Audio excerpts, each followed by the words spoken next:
Hello everyone, start करते हैं आज के वीडियो को। और आज के वीडियो में हम डिस्कस करने वाले हैं राष्ट्रपति ट्रंप के द्वारा लिए गए निर्णय के बारे में। हाल ही में क्या हुआ, उन्होंने अपनी कांग्रेस मतलब वहाँ की जो संसद है उसमें संबोधन किया। उसमें बहुत लंबा संबोधन था, उसके अलग अलग पार्ट अगर करें तो बहुत टाइम होगा उसको कवर करने के लिए।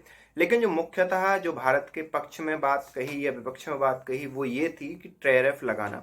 आपको मालूम होगा, राष्ट्रपति ट्रंप ने कनाडा, चाइना, मेक्सिको, इन पर टैरिफ ऑलरेडी लगा चुके हैं। ये बड़े बड़े देश हैं जिन पर ऑलरेडी वो टैरिफ लगा चुके हैं। सेकेंड थिंग, इसके जवाब में जो चाइना ने ये कहा कि हम हर एक युद्ध के लिए लड़ने के लिए तैयार हैं, चाहे आप मिलिट्री युद्ध हो या इकोनॉमिक युद्ध हो या टैरिफ वॉर हम जनरली कहते हैं, टैरिफ वाला युद्ध, तो वो भी लड़ने के लिए तैयार हैं। कनाडा की बात करें तो कनाडा ने ये कहा है कि अमेरिका के ये निर्णय इस चीज को इंगित करते हैं कि वो कनाडा की जो इकोनॉमी है वो बर्बाद करना चाह रहे हैं। और कनाडा ने साथ में ये भी कहा कि ये हमारी दोस्ती और हमारे बीच के जो मधुर संबंध है उसको तोड़ने का प्रयास चल रहा है और इसे हमें बहुत अच्छे से लेना, संवेदनशीलता से लेना चाहिए। ये ट्रूडो का बयान था। ये तो हो गया। और मेक्सिको ने भी ये कहा कि अब हमारे पास कोई ऑप्शन नहीं बचता, अगर अमेरिका हम पर टैरिफ लगाता है तो हमें भी रेसिप्रोकल टैरिफ लगाने पड़ेंगे। आपको मालूम होगा, राष्ट्रपति ट्रंप ने रेसिप्रोकल टैरिफ की बात कही थी। मतलब अगर कोई देश उनके अमेरिकन प्रोडक्ट पे 15% का टैरिफ लगा रहा है तो सीधी सी बात है अमेरिका भी उनके प्रोडक्ट पर, उस पर्टिकुलर देश के प्रोडक्ट पर 15% का टैरिफ लगाएगा।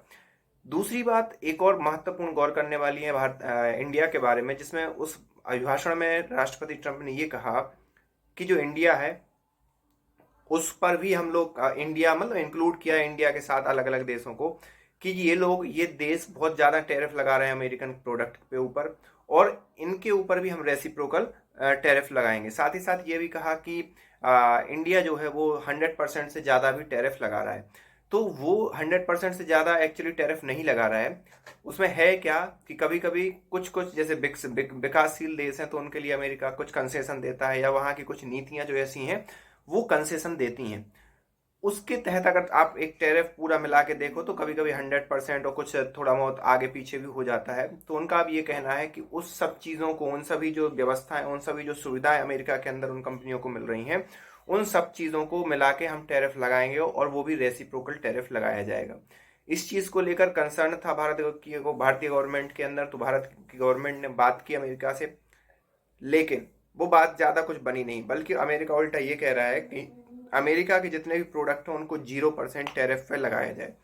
तो उससे होगा क्या, जो हमारी जो यहाँ के किसान हैं, यहाँ के जो सप्लायर हैं, यहाँ यहाँ की जो कंपनियां हैं, उन पर क्या होगा, बहुत बुरा असर पड़ेगा। और अंतोगत तो क्या होगा, उनकी जो मार्केट है वो कम हो जाएगी। क्यों? क्योंकि जो वेस्टर्न मार्केट है या वेस्टर्न जो कंपनियां हैं वो इस मार्केट के, उनके पास कई चीज़ें हैं, डेटा है, उनके पास संसाधन है कि चीज़ों को सस्ते में बना ले, जैसे कि चाइना बना रहा है। तो चाइना से टैकल करना अमेरिका के लिए बहुत थोड़ा दिक्कत वाली बात है। लेकिन भारत के मार्केट में अगर भारत ने 0% टैरिफ अलाउ कर दिया तो भारत की जो लोकल मार्केट है वो डिस्टर्ब हो जाएगी, यहाँ पर कई लोग बेरोजगार हो जाएंगे। तो सीधी सी बात है, भारत वो तो नहीं करेगा।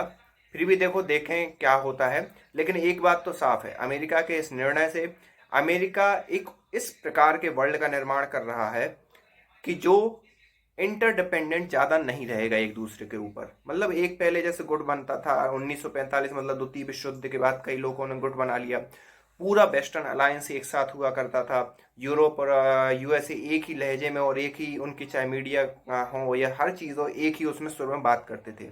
उसमें सबसे बड़ा रोल निभाता था कि अमेरिका यूरोप को सिक्योरिटी गारंटी दे रखा था। उसमें जो पैसा खर्च होता था वो अमेरिका पैसा खर्च करता था, और कई चीज़ों छोटा सा अमाउंट यूरोप के जो पूरे देश हैं 27 देश, वो छोटा सा अमाउंट अमेरिका को पे कर देते थे। लेकिन अभी राष्ट्रपति ट्रंप ने ना तो नाटो को पैसा देना बंद कर दिया है या उसको खत्म करने की ही प्लानिंग है। दूसरा, जो सिक्योरिटी वाले मुद्दे हैं उस पर भी उन्होंने कटौती करने की बात कही है कि भैया तुम अपना देखो, हम अपना देखते हैं। WHO से वैसे ही उन्होंने हाथ पीछे कर लिया है राष्ट्रपति ट्रंप ने। और साथ ही साथ उनके इंटरनली भी जो पैसे बचाने की मुहिम है वो जारी है, लोगों को फायर करके, गवर्नमेंट ऑफिशियल को अलग करके, बड़ी बड़ी मिलिट्री उसको एक्सपेंडिचर को कम करके। तो ये सारी चीज़ें चल रही हैं। तो देखो किस प्रकार का नया वर्ल्ड अभी तैयार होता है। और यही सब कारण है कि जो हमारा मार्केट है वो भी एक पॉजिटिव नोट पे नहीं आ पा रहा है बहुत ही। लेकिन कोई नहीं, एक बार करेक्शन होता है। पूरा फॉरेन फंडेड ये मार्केट था जो कि इतना हाई पे था, और ट्रंप के आने के बाद ही ये थोड़ी सी आसार थे ट्रंप के आने के, कि एक साल पहले ही आसार थे, क्योंकि वहां कैंपेन वगैरह स्टार्ट हो गया था। तो लोगों ने पैसा निकालना स्टार्ट कर दिया था इंडियन मार्केट से, और इसीलिए आप देख रहे हो कि इंडियन मार्केट के हालात पिछले लगभग एक साल से बहुत ही खराब है, और अभी 2-3 महीने से तो बहुत ही ज़्यादा खराब है। तो ये एक प्रकार से करेक्शन हो रहा है मार्केट के अंदर, भारत के लिए बहुत अच्छा है, एक सस्टेनेबल ग्रोथ के लिए अच्छा है। आप इस बारे में क्या सोचते हैं, आप हमें कमेंट करके बताइए। मिलते हैं नेक्स्ट वीडियो में।